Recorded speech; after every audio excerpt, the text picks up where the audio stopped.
मिनशैतानिर्रजीम बिस्मिल्लाहिर्रहमानिर्रहीम। अस्सलाम वालेकुम। आप देख रहे हैं कोई सुलेमान टीवी। मैं एक तवील अरसे के बाद आपसे मुखातिब हुआ हूँ और आइंदा कोशिश करेंगे कि आपके साथ रब्ता रखें। मैंने कोशिश की कि इस अपने यूट्यूब चैनल से आपको मुख्तलिफ़ वीडियोस जो मुख्तलिफ़ शुअरा के कलाम से थीं वो भी मैंने आपको देखने के लिए भेजी, और आपको बाकी दीगर जो दस्तयाब वीडियोस थीं वो भी आप तक मैंने पहुंचाई। इस दौरान जो लोगों ने, मेरे दोस्तों ने मुझे मशवरा दिया, जो उन्होंने तजावीज़ दी, उसमें एक बात जो बड़ी अहम थी वो ये कि आप अपनी मुलाज़मत के हवाले से हमें अपने तजर्बात से, अपने मुशाहदात से आगाह करें, और ख़ास तौर पर जो लोग रिटायर हुए हैं वो इस सिलसिले में बड़ी ख़्वाहिश रखते थे कि आप अपने मुशाहदात और तजुर्बात के हवाले से ये हमें ज़रूर बताएं कि वो कैसे गुजारनी चाहिए, कैसे, चूँकि इस सिलसिले में एक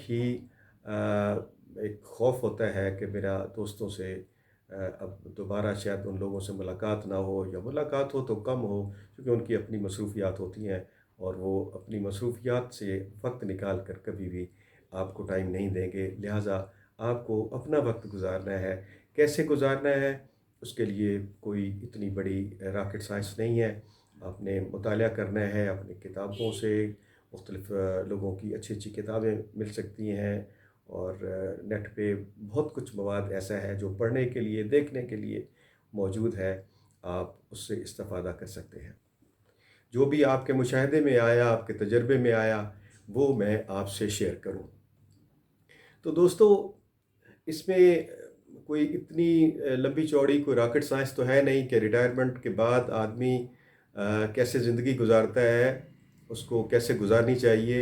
यकीनन उसको जो सबसे बड़ा खौफ होता है वो ये होता है कि मेरे दोस्त मुझसे अलहदा हो गए, मुझसे जुदा हो गए, मुझसे दूर हो गए, वो अब उस तरह वक्त नहीं दे सकेंगे, उस तरह शायद मुलाकातें भी नहीं होगी। तो ये सबसे ज़्यादा जो आम आदमी में, लोगों में ये खौफ देखा गया है वो यही है। उसके लिए बहुत आसान नुस्खा है कि आप अपने आप को मसरूफ़ रखें, अपनी कोई ना कोई किताब पढ़ें या अपनी बायोग्राफ़ी लिखें। और उससे ज़्यादा ये मसरूफ़ियत पढ़ने की, लिखने लिखाने की अगर मसरूफ़ियत है तो बहुत अच्छी बात। अगर ये भी नहीं है तो आपको चाहिए कि आप कुरान मजीद को बातर्जुमा पढ़ें, किसी अच्छे आलिम की तफ़सीर लें, उसको बाकायदगी से आप पढ़ें। रोज़ाना अगर 1-2 रुकू आप पढ़ लेंगे, उसका तर्जुमा भी, तो आपको ये पता चल जाएगा ये किताब मुबीन जो आई है, ये इसका बुनियादी मकसद क्या था, ये मुसलमानों के लिए क्या हिदायत लेके आई है, और हमने इस पे कैसे अमल करना है। दूसरी बात जो आम लोगों में भी है कि आप नमाज के लिए जाएं मस्जिद में और बाजमात नमाज अदा करें। ये बात मैंने जो आपको की है, ये मैं आपको, यानी अशफाक अहमद साहब जो हमारे बहुत आला पाए के अफसाना निगार थे, नावल निगार थे, उन्होंने ये बात बयान की है कि जब मैं रिटायर होने लगा तो मैंने अपने पीर व मुर्शिद और जनाब कुदरतुल्लाह शहाब जो रिटायर्ड ब्यूरोक्रेट थे और सूफ़ी बुज़ुर्ग उस वक़्त भी और आज भी माने जाते हैं, तो उनसे मैंने पूछा कि मैं रिटायर हो रहा हूँ तो आप मुझे को मशवरा दें, चूँकि यही खौफ उस उन्हें भी था, अशफाक अहमद साहब को भी था। तो उन्होंने ये मशवरा दिया कि आप मस्जिद में बाजमात नमाज अदा करने के लिए आप जाएं, और वहाँ पे लोगों से आपकी मुलाकात होगी, आपके नए दोस्त बनेंगे और एक नई ज़िंदगी जो है वो शुरू हो जाएगी। तो अशफाक अहमद साहब कहते हैं कि मुझे कोई बात ज़्यादा अपील तो नहीं की, तहम मैंने ये सिलसिला शुरू कर दिया और मैंने मस्जिद में जाना शुरू कर दिया, बाजमात नमाज की अदायगी मैंने शुरू कर दी। तो इस दौरान लोगों से मुलाकात भी हुई, लेकिन वो कोई उससे इतना मुतमिन नहीं थे।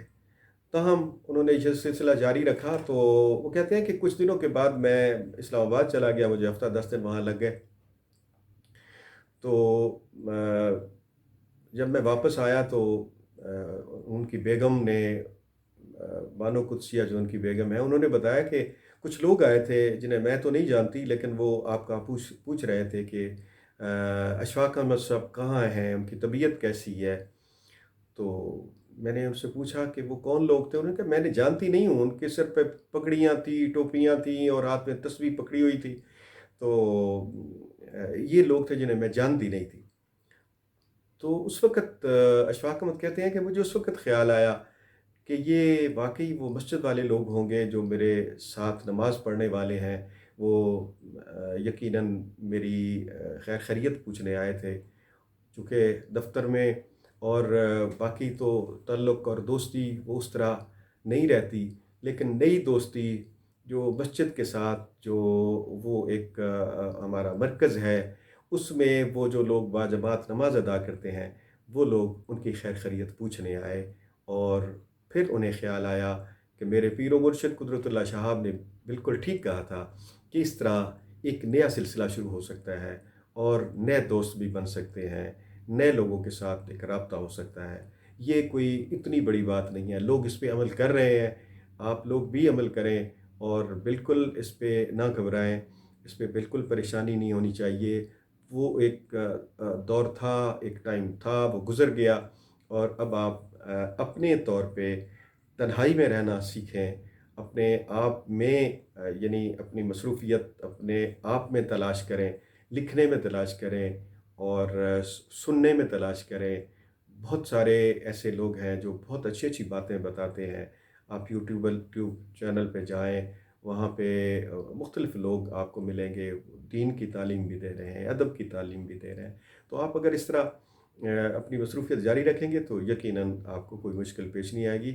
इंशाअल्लाह आपको इसके बाद और भी बातें बताऊँगा, फिर अगली मीटिंग में, फिर अगली मुलाकात में आपको बताऊँगा कि यहाँ मुल्की सतह पे फ़ौरी तौर पे कोई ऐसी तब्दीली नहीं है और मकामी सतह पे तब्दीलियों के आसार नज़र आ रहे हैं। चूँकि आपने देखा होगा कि सरदार ज़ुल्फ़िकार अली ख़ान कोसा साहब से मुलाकातें हो रही हैं पीपल्स पार्टी वालों की, वो आ रहे हैं, लेकिन वो बहुत सीज़न्ड सियासतदान हैं।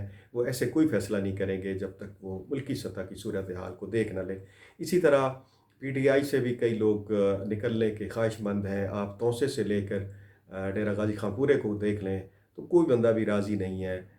हुकूमत से भी राज़ी नहीं है, वज़ीर आला से भी राज़ी नहीं है, चाहे ख्वाजा शिराज़ हों या आगे आप देख लें। इसी तरह कुछ लोग हैं जो बाकायदा उनकी बात हो चुकी है। इंशाअल्लाह मैं अगली जो आपसे मुलाकात होगी उसमें मैं आपको बताऊँगा कि किन लोगों की बात हो चुकी है, कौन आगे जाना चाह रहे हैं और अपनी पार्टी बदलना चाहते हैं। इंशाअल्लाह अगली मुलाकात में फिर आपसे इस सिलसिले में बात होगी। अब मुझे इजाज़त दीजिए। अल्लाह हाफ़िज़।